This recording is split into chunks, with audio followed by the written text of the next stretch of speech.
दोस्तों, हाल ही में अभी मोदी जी की यात्रा हुई जापान की, जिसको एक रणनीतिक तौर पर भी देखा जा रहा था, क्योंकि इसके बाद होने वाला था संघाई सहयोग संगठन SCO 2025, जो कि हो गया। आज हम चर्चा करेंगे इसी पर, जो महत्वपूर्ण फैक्ट हैं, जो कहीं ना कहीं परीक्षाओं से संबंधित हैं या पूछे जाने की संभावना है। हम पूरी की पूरी चर्चा इसी संघाई सहयोग संगठन SCO पर करें।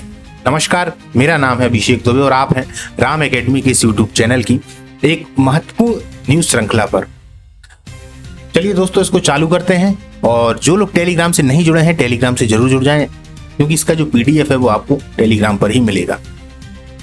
इसका जो लिंक है वो नीचे डिस्क्रिप्शन बॉक्स में दे दिया गया है, वहां से आप इससे ऐड हो सकते हैं। आज चर्चा की जो बिंदु है वो है स्थापना व इतिहास 2025 में ये चर्चा में क्यों है, भारत के लिए इसका क्या महत्व है, विश्व के लिए महत्व, इसमें जो सदस्य देश हैं जहां से प्रश्न अक्सर पूछे जाते हैं, SCO के संदेश, निष्कर्ष और अंत में हर बार की तरह MCQs। 2025 में ये चर्चा में क्यों, 25वां शिखर सम्मेलन ये हो कहां पे रहा है SCO, तो याद रखिएगा तियानजिन चीन में आयोजित हुआ। भारत के प्रधानमंत्री मोदी जी ने इसमें भाग लिया। इसमें तीनों स्तंभों पर जोर दिया गया है, सिक्योरिटी, कनेक्टिविटी और अपॉर्चुनिटी। आतंकवाद पर कड़ा रुख इन्होंने अपनाया है। जो पहलगांव हमला हुआ था उसकी काफी ज्यादा निंदा की गई है। ग्लोबल गवर्नेंस इनिशिएटिव भी इसमें प्रस्तावित है। स्थापना व इतिहास थोड़ा हम देखें तो SCO की जो स्थापना हुई है वो हुई थी 15 जून 2001।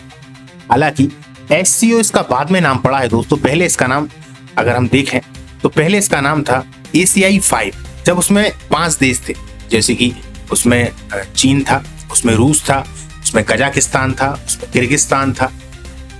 तो इस प्रकार से इसमें पहले 5 देश थे। बाद में फिर इसमें देशों की संख्या बढ़ती गई। 2001 में इसका जो नाम था वो हो गया फिर SCO। क्लियर। प्रारंभिक नाम संघाई 5 1996 से था।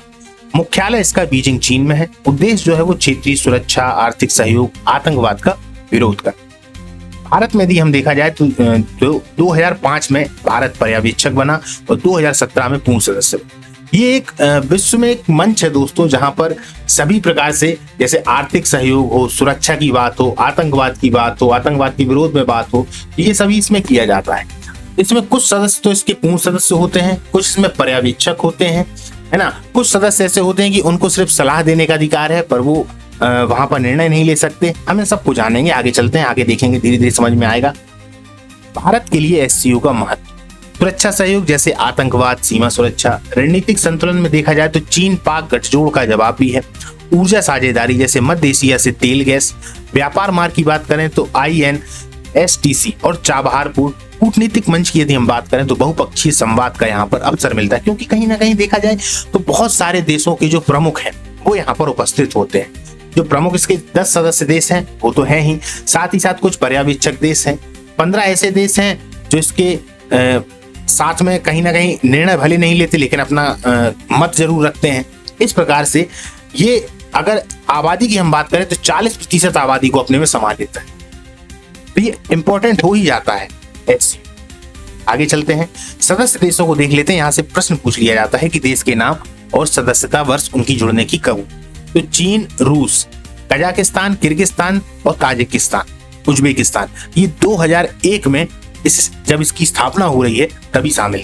याद रख, जब मैंने बताया था कि ये 5 नाम से था, तब इसमें कौन कौन से थे? चीन, रूस, कजाकिस्तान, किर्गिस्तान और ताजिकिस्तान। क्लियर है। और फिर उसके बाद में हम देखें तो भारत जो है 2017 में जोड़ा गया। भारत इसके पहले पर्यवेक्षक था। पाकिस्तान की बात करें तो ये भारत के साथ में ही जोड़ा गया है 2017 में। ईरान आया है इसमें 2023 में शामिल हुआ है।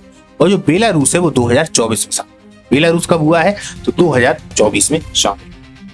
पर्यवेक्षक और साझेदार देश, अब ये क्या है इसको देखें। पर्यवेक्षक जो देश हैं वो हैं अफगानिस्तान और मंगोलिया।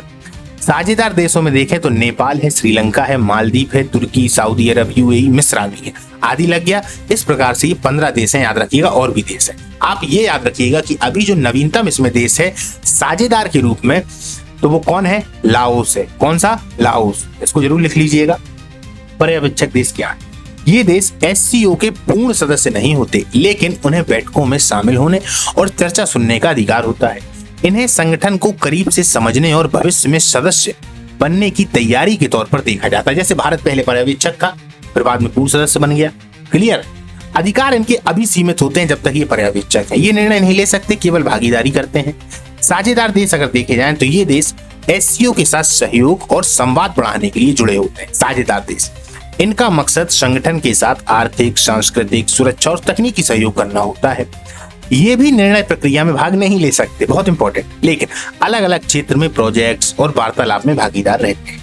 उदाहरण देखा जाए तो 2025 तक में जो है वो सऊदी अरब है, यूएई है, तुर्की है, नेपाल है, श्रीलंका है, अजरबैजान है, कुवैत है। और जो नया बना हुआ है कौन सा साझेदार देश, वो है लाओस। इसको जरूर याद रखिएगा। ठीक है, ऐसा प्रश्न आता है कि एससीओ या संघाई सहयोग संगठन में इनमें से कौन साझेदार देश है, इनमें से कौन पर्यवेक्षक देश है और इनमें से कौन पूर्ण सदस्य है। ठीक है, इन देशों को जरूर याद रखिए। आगे चलते हैं। एससीओ के जो प्रमुख संदेश है, संघाई स्पिरिट, आपसी विश्वास, समानता और सहयोग, आतंकवाद की एक्सवर निंदा, आतंकवाद की टोटल निंदा, क्योंकि अगर देखा जाए तो आतंकवाद एक बहुत बड़ी समस्या है, भारत में ही नहीं विश्व में ही है। कुछ देश तो ऐसे हैं जो आतंकवादी ही हैं, टोटल उनको आतंकवादी ही घोषित कर देना चाहिए। कुछ देश ऐसे, ये एक बड़ी समस्या है। बहुपक्षीय और न्यायपूर्ण वैश्विक व्यवस्था, सांस्कृतिक और सामाजिक मूल्यों का सम्मान, टीजीआई और आरएटीएस जैसे तंत्रों का विस्तार। हम इन दोनों को समझते हैं, ये हैं क्या। सबसे पहले आरएटीएस, रीजनल एंटी टेररिस्ट स्ट्रक्चर, स्थापना 2004 में एससीओ के तहत हो रही है। इसकी मुख्यालय इसका ताशकंद उज्बेकिस्तान में। थोड़ा उद्देश्य को देखते हैं। आतंकवाद, चरमपंथ और अलगाववाद से लड़ना, सदस्य देशों के बीच सूचना साझा करना और सुरक्षा सहयोग को बढ़ावा देना। 2025 तक अगर महत्व देखें तो यह एससीओ का सबसे मजबूत सुरक्षा सहयोग मंच है। किस किस के विरोध में रहता है, जैसे आतंकवाद है, चरमपंथ है और अलगाववाद है। अलगाववाद का मतलब क्या होता है, ऐसे व्यक्ति जो सरकार की नीतियां हैं या जो सरकार के कानून हैं उनके साथ में ना चलकर अलगाव यानी अलग से अपना जो एक है सिस्टम बनाने का प्रयास कर रहे हैं। अब चूंकि जब व्यक्ति सरकार के साथ में नहीं है तो इसका मतलब सरकार के विरोध में है और अपना एक सिस्टम बनाना चाह रहा है, तो कहीं ना कहीं विरोध करेगा, विपरीत में जाएगा, कानून को हाथ में लेगा। इसी को अलगाववाद कहा जाता है। अब है जीजीआई, गुड गवर्नेंस इनिशिएटिव। यह अन्य सहयोगी तंत्र। एससीओ समय समय पर आर्थिक, सांस्कृतिक और तकनीकी सहयोग के लिए नए तंत्र बनाता है। जीजीआई जैसे प्लेटफॉर्म का मतलब है सुशासन से जुड़े अनुभव साझा करना, डिजिटल गवर्नेंस, प्रशासनिक सुधार और पारदर्शिता को बढ़ावा देना। आतंकवाद विरोधी प्रयास, काउंटर टेररिज्म फोकस। आरएटीएस अभी हमने पढ़ा, regional anti terrorist structure, Tashkent में है। 3 बुराइयों पर इसमें ध्यान दिया जाता है, आतंकवाद, उग्रवाद और अलगाववाद। भारत की भूमिका देखें तो आतंकवाद पर स्पष्ट रुख है, दोहरे मानदंडों का विरोध। कि ऐसा नहीं हो भैया कि चीन अगर देखा जाए तो मुंह से तो बोल दिया कि हम आतंकवाद के विरोधी हैं, पीठ पीछे भैया पाकिस्तान की कहीं ना कहीं सहायता की जा रही है। ऐसा हम अक्सर देखते हैं, उनको हथियार पहुंचाए जा रहे हैं, आतंकवाद को बढ़ावा दिया जा रहा है। ऐसे दोहरे मानदंडों का विरोध। समझ पा रहे हैं। वैश्विक शासन में भूमिका, जीजीआई प्रस्ताव, one earth, one family, one future, UN और डब्ल्यूटीओ सिद्धांतों का समर्थन करते हैं। एक तरफा प्रतिबंधों का विरोध और समानता और संप्रभुता पर जोर। आर्थिक सहयोग देखें तो आर्थिक सहयोग में क्या क्या है, जैसे एससीओ डेवलपमेंट बैंक का प्रस्ताव, द्विपक्षीय व्यापार और निवेश को बढ़ावा, वैश्विक व्यापार स्थिरता पर जोर और चीन भारत व्यापार संतुलन की कोशिश। यदि हम देखें तो विश्व में, जैसा कि मैं अक्सर बता रहा हूं समय पर क्लासों, कि कहीं ना कहीं जो अमेरिका का रुख भारत की ओर है वो थोड़ा इस समय पर बेकार सा चल रहा है। वो टैरिफ पे टैरिफ लगाए जा रहे हैं, उसका वो अपना ही कारण अलग बताते हैं कि भैया भारत की रूस से ज्यादा नजदीकी बढ़ रही है, तो अब भारत को भी भैया दूसरे बाजार की आवश्यकता है। जब आप वहां पर इतना टैरिफ लगा देंगे तो यहाँ मुनाफा नहीं होगा तो क्या मतलब है।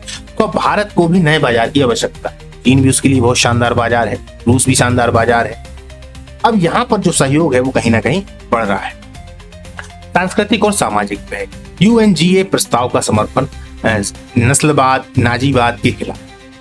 कैलाश मानसरोवर यात्रा पर सहयोग, क्योंकि ये जो कैलाश मानसरोवर यात्रा है वो कहीं ना कहीं चीन से यदि सहयोग हो जाता है अच्छे से तो ये यात्रा और ज्यादा सफल हो जाएगी। यहाँ के जो व्यक्ति हैं उनको जाने में बहुत ही ज्यादा कहीं ना कहीं जो असुविधाएं होती हैं वो असुविधाएं नहीं होंगी। जन जन के बीच संवाद और सहयोग, अफगानिस्तान में समावेशी शासन की मांग। आगे चलते हैं, निष्कर्ष देखते हैं। एससीओ एक शक्तिशाली मंच है जो एशिया में स्थिरता, विकास और सुरक्षा को बढ़ावा देता है। भारत के लिए यह मंच रणनीतिक, आर्थिक और सांस्कृतिक दृष्टि से अत्यंत महत्वपूर्ण है।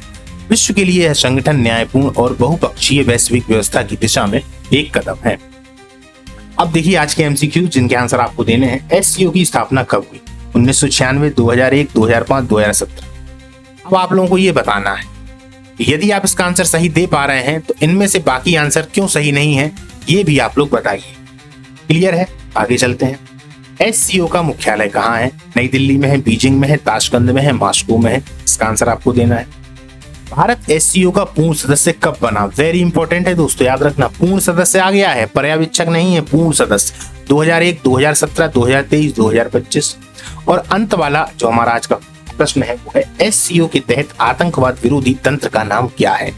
SAARC, RATS, BRICS, ASEAN. RATS यानी रेड्स, ठीक है।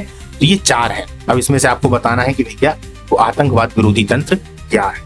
आज की हमारी जो क्लास है दोस्तों इसको अपन यहाँ पर समाप्त करते हैं। इसके बाद मिलते हैं क्लास में अगली तारीख के साथ में, अगले नए किसी फैक्ट और जानकारी के साथ में जो आपकी परीक्षा की दृष्टि से बहुत महत्वपूर्ण। तब तक के लिए जय हिंद, नमस्कार।